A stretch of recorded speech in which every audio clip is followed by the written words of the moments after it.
Dare I say, the very same things I'm sharing is what was shown to me, but I approach it from a more modern, young, non-Indian version. And I take certain contours, and I'm using manhood and the subject of sexuality, which is very appealing for our generation, as an entry door. But the big picture is always the same. So what's going on? Where are you? What's happening to you? Is there such a thing as an intelligence? You believe in God. You should believe in God, but believing in God doesn't make it. I believe in water doesn't quench my thirst, does it? I've said this. I've used this example multiple times before. It's like you can say the word water, water, water, water, and you can like harness the emotion of water as much as you like. Anyways, so you can churn the word water as much as you like. It will not quench your thirst. So you can believe in so-called God as much as you like. It's a concept in your mind. And if you analyze yourself, and I genuinely, like, sometimes I take angles and I'm sharp to make a point, but once upon a time I used to believe in God myself. And one time I remember I was in this Ayurveda course with some Hindu woman, and she looked at me and she was like very unappeased with me. She says, "You?" I said, "Yes." She's like, "You don't believe in God." And I said, "You're right." Then she didn't have the courage to ask me the next question, because I say, "I don't believe in God, I know God." It's not the same. Why should I believe in such a thing that exists and that I can have a relationship with? So now I'm not saying I'm feeling God. No. It's like I told you, al-kalma, the word, the power, that written, the power, the current of life. It is there. It is there. So I should not connect to it. And the more I connect to it, this is my relationship with at least the active principle of God. So this is every day I'm developing this relationship, so I can say I know God. Whatever I know, if God is infinite, what do I know of God? Nothing. But nothing is already a good start. At least I don't believe in one. Right? Because I don't know how belief is going to solve your issue. Anyways, the people will not agree because you're believers, and if this works for you, really good, God bless you. What am I to say? But this doesn't work for me. Just like believing that one day I will be rich, it doesn't work for me. You have to connect yourself to the current of money so that you get money. I'm not satisfied believing that water will quench my thirst. I need to find water, and then I put myself on the course of water to quench my thirst. And the same goes if there's such a thing as God. And what is God? Why people want God? Because God is almighty, and it's an infinite force, infinite intelligence, infinite goodness. Yes, right? So this is why people want God. They want to find refuge in God.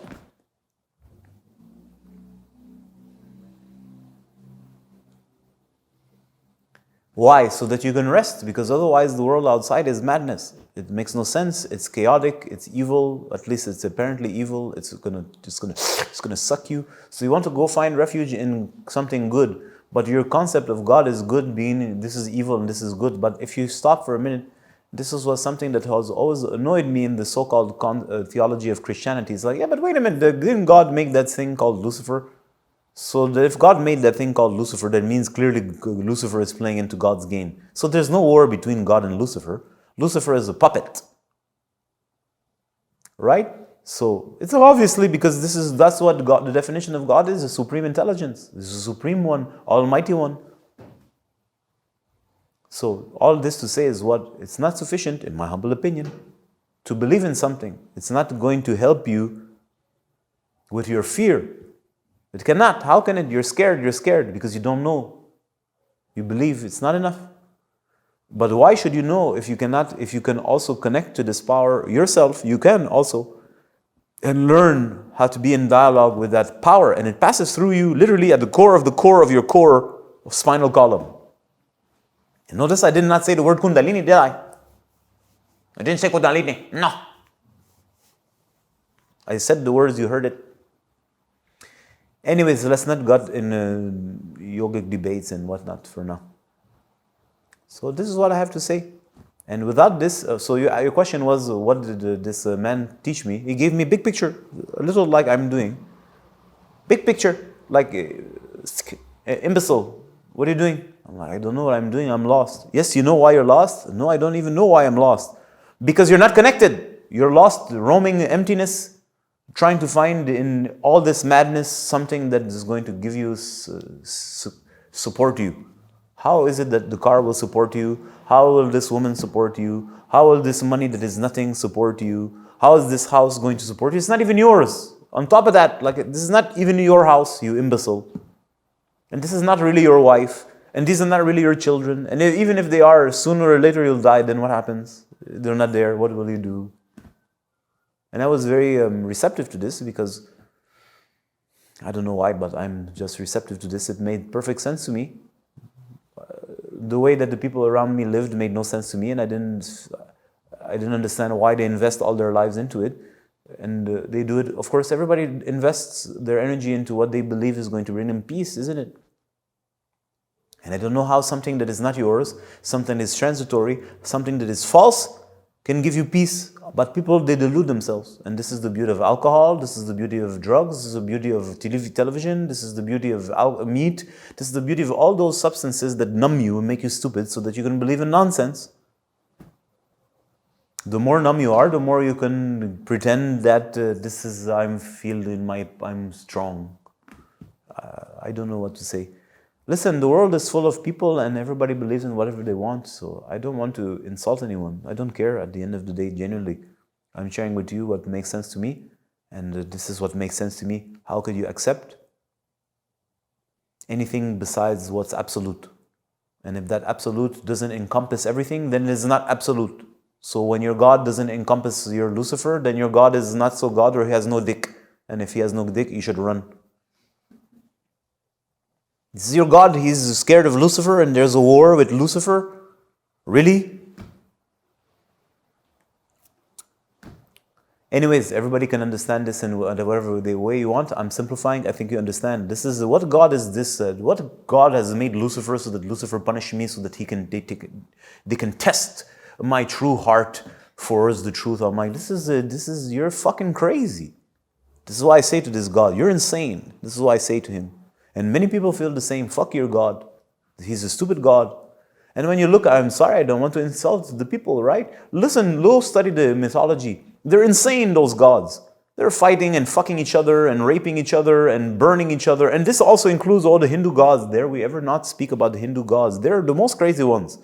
All the things that they do, these are your super deities. They're gods and you worship these gods. Now, they're all of my friends, don't get me wrong. But I'm like, yeah, you're what you are. I love you and your principality ain't got no problem with you. But this is not God. They're fighting and fucking, man.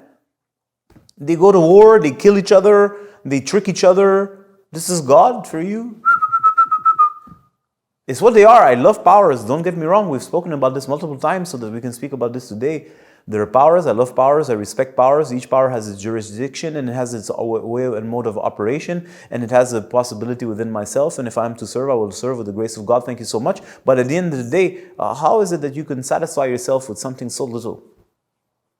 This is what I have to say. So for me, it didn't work. So I, of course, met the appropriate teacher who said, listen, young man, tap behind the head, open your eyes, and this is simple. This is at the base of anything intelligent. And today I'm sharing this with you. I don't know why. This is clearly what the panel is. We were supposed to talk about the Ukraine war. And this is what I talk about when we talk about Ukraine war. Because the Ukraine war has no meaning if it's not in the light of the big picture. So all kinds of people out there will share with you big pictures. And God bless them for whatever perspective they're giving you. I have multiple teachers and mentors who are helping me better understand, for example, the financial world and this and that, because they have a big picture, greater big picture sense of this, because I'm a macro guy, but I still have to operate in everyday life, but it's all based on my macro vision. So my macro vision includes all the little worlds that are, for some person, it's a macro world. It's including everything, because this is what I'm trying to say. If you're connected to the power, the base of creation, it includes everything, including the so-called asuras, the so-called demons, the so-called Luciferian powers. Why should I be scared? This is why I should be scared of a person who drinks blood. I'm not scared. Why I should be scared? No, but why? Really think? They're evil. I'm like, no, I don't think they're evil. You're confused. You're scared. You don't know them, you don't understand how the body functions, you don't understand the mind and the entities operating through them, and you don't understand the entities and mind operating through you. And then you go on to point the finger at them so that you can express your fear and frustration and anger and resentment so that you can take over their position. Let's pretend that you succeeded at what you want to do, and then you collapse them. Then what do you think you will become? You will become them. But this is the lie. No, of course you will never do this because you're noble, you're righteous. No, you're full of shit because you don't know the powers that are operating through you. And you don't understand what it takes for them to be in the position that they are. And you don't understand the responsibilities that they have. You don't understand the powers and the demands of the powers that they're serving. You have no idea. You don't care. You don't even ask the questions. All you do is react as full of fear because you're a little baby. Baby. It's me bad people. And then you watch a documentary on YouTube. Huh? Go watch your documentary on YouTube. The cabal. You deserve a kiss. Cabal, man. Get out of here. So it's not I don't understand. I find this very small as a picture, and within such a picture, first you will never find repose. You'll never find peace. You'll never find harmony, because first it's an incomplete picture.